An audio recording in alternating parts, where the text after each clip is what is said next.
ទាញមើលបង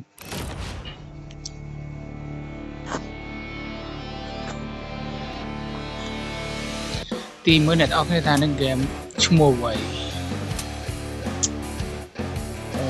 នេះណាទីត្រូវមើលអ្នកនរគ្នាណាទីត្រូវខ្លះតែហ្គេមឈ្មោះអីហ្គេមលេងអែមគឺ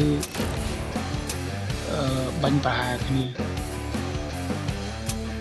វាបាញ់ប្រហារគ្នាដូច PUBG ដែរប៉ុន្តែគ្រាន់តែវាជាហ្គេមលក្ខណៈឡានយើងអាចជ្រើសឡានឬយន្តយានក្នុងការប្រកួតបាញ់គ្នាហ្នឹងលេងដូច PUBG ដែរនេះលក្ខណៈហ្គេមហ្នឹងអ្នកនរគ្នាទាញមើលថាឈ្មោះហ្គេមហ្នឹងគឺឈ្មោះអ្វី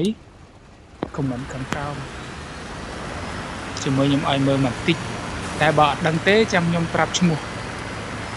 នៅវីដេអូបន្ទាប់ឥឡូវខ្ញុំឲ្យមើលក្បាលដំបូងសិននេះហ្គេមហ្នឹងចឹងយើងបាច់បាញ់យើងគាត់តម្រង់ខ្លួនយើងទៅចំឡានហ្នឹងទៅ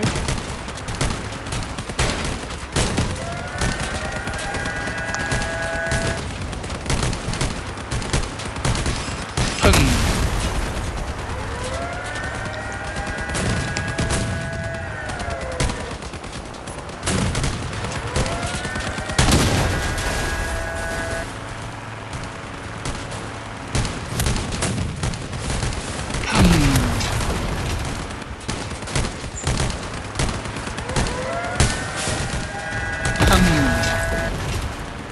លេងដូចហ្គេម PUBG ដែរប៉ុន្តែលក្ខណៈជាឡាន